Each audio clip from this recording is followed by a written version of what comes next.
This little video series is called Dying Dor's Way. I'm having a conversation today with Dr. Michael Libertazzo, and he's going to tell you about what we have in common. Dr. Libertazzo. So I'm a peer of Dora's, a fellow cancer sufferer, and my day job is I'm a psychoanalyst. I'm a fellow and diplomat in psychoanalysis, psychologist. But don't hold that against me. I'm much more than that.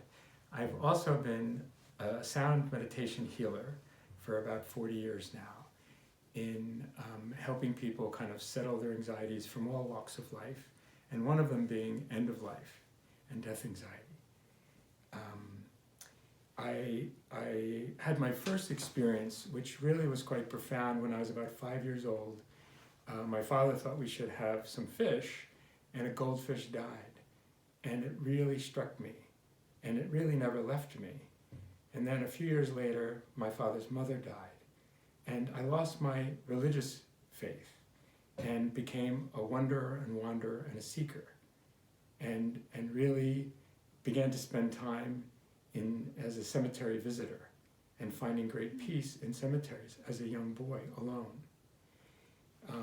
In my graduate training, I was fortunate to come upon a man who was an existentialist psychiatrist out in San Francisco, Irving Yalom, and studied really with him existential psychotherapy. And one of the major themes there is death anxiety. And so it's always been an underpinning in my mind and heart, and with my work with patients over the last 40 years.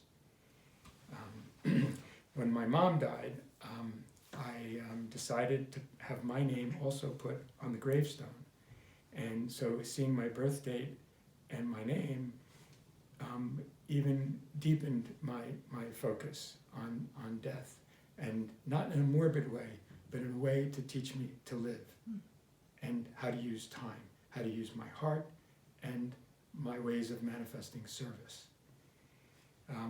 So given that, I did serve on as an intermittent federal employee, federal disaster team. So wherever America's hospitals are wiped out, we would get dropped in as a MASH unit. And my last assignment was the World Trade Center, and that's where I received bladder cancer. I've had reoccurring bladder cancer 12 times these last 6 or 7 years.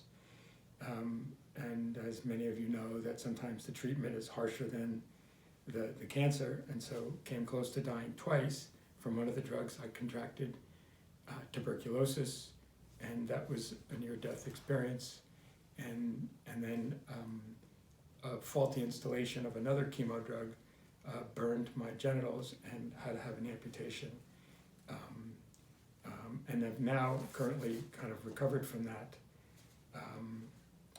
And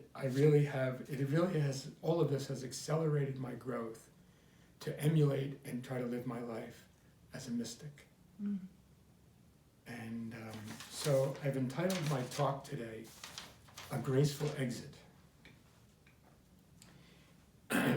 We all have heard the phrase, "I'll love you to death."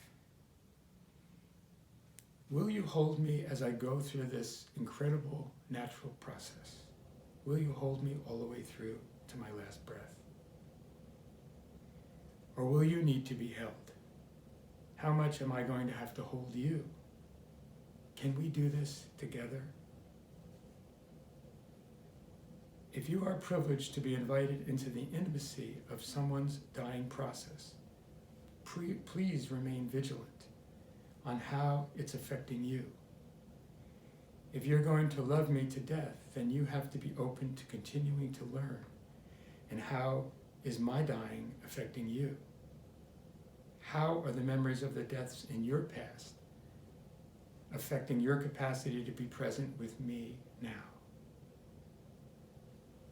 Does your anxiety at times blind you so much that you cannot no longer see me? Can you still hear what I'm asking for? My decisions, my death? How do you decide if you know better what my needs are? And does that suspend what I'm asking for? As I was given the simple advice when I was first diagnosed with cancer, again, that was 12 cancers ago, don't be afraid to tell them what you need, and don't be afraid to tell them what you don't need. So it's a learning process for all of us.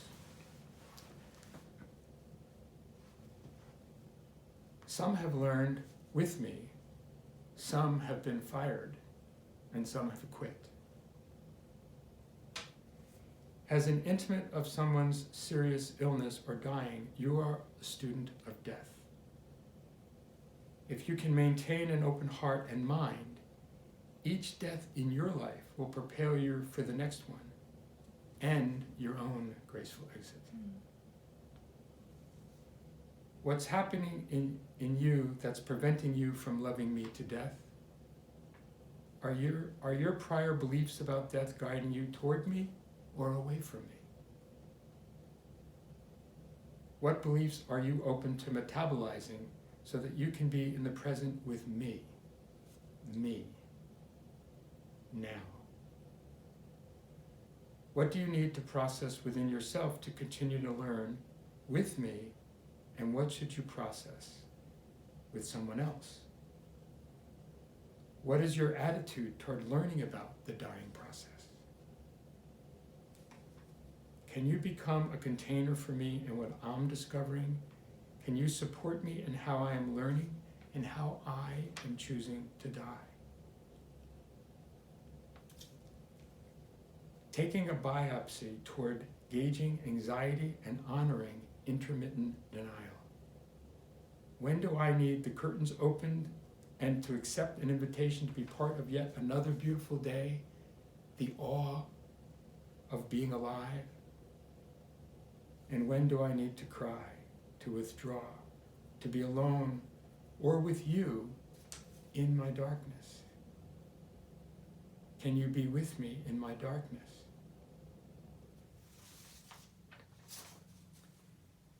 It's on my face if you're watching carefully. Learning my micro-expressions will guide you toward evolving with me in the process. But you have to pay attention. I need different things at different times. Please pay attention to the art of timing and dosage. Maybe it's the wrong time, or maybe sometimes it's just too much. That doesn't mean to never bring up uncomfortable issues. It's in the art of timing and dosage. Another statement that was given to me early in my diagnosis was, Michael, you may be surprised who shows up, and you may also be surprised who doesn't. You need to decide, do you want to be one of those who shows up? And is your heart and mind open to continuing to learn with us, together? Which one do you want to be? Open to learning and sharing about the natural process of dying? A dying relationship is love. It's how you live it. Will you support me in my graceful exit? Will you love me to death? Michael, when you sent that to me, I was so grateful that you said yes, you would share it on the video series. I do have a question. Mm-hmm. I'm so taken, well, perhaps it's just my own enormous sense of what inspires people to do that kind of disaster work that plunged you in at ground zero. How quickly did you arrive on the scene at 9/11? So I was there later that Tuesday. I got there very quickly, and it was chaos. The emergency management of New York was knocked out because their headquarters was in the building, Right. so it was rather frantic.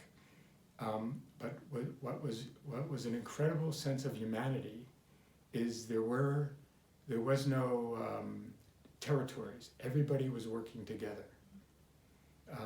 I came in and it was like apocalyptic in terms of the carnage and the disaster, and I quickly evolved to the role of getting the wounded off of the pile who shouldn't be there any longer. They had broken arms, legs, bleeding, they had gone off their medications, and at that moment there was this frantic kind of manic trying to find survivors, and which we found out later there were none. Right. So I think originally what calls someone to be on such a team is what calls anybody to service.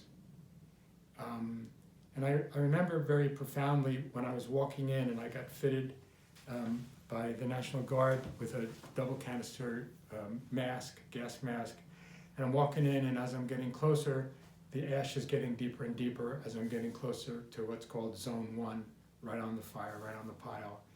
And I could hear and feel my heart beating.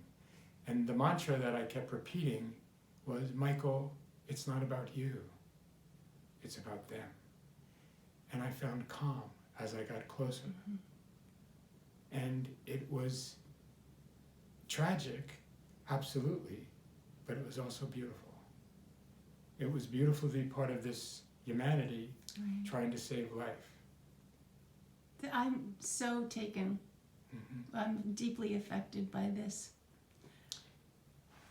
I have one other thing that I share with you that is deeply affecting, something I never cared about until a few weeks ago. Mm-hmm. I've always gardened. I've always been around wildlife. Mm-hmm. I always planted the right things to attract the pollinators, but I never had a bird feeder.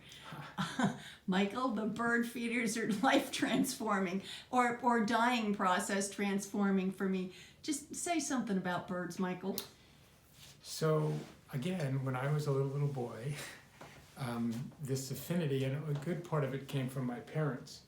My parents really taught me to love far beyond your biological boundaries, and I found a little robin that fell out of a nest, and my dad was a school teacher, so he had the summers off, and he taught me how to care for this robin, and it was named Tweety. I mean, I was like 6, 7 years old, and we sequestered it so the cats wouldn't get to it, and it wouldn't eat. So I dug up all these worms, and we have a picture of this where I put the worms out in a dish, because I'd always heard that the mother will come down and kill the bird, the baby, because humans touched it.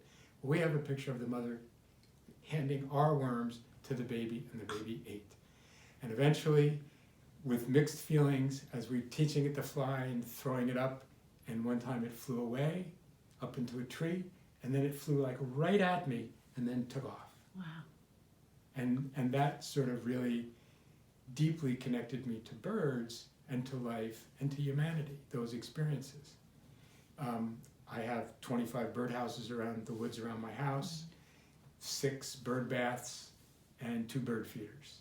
I have them right outside my office window, so I watch these incredible birds all day long, either bathing, eating, all the birds I've never seen before. Yeah, me too. Yeah. And the more I don't want to eat myself, the more I feel like feeding the birds.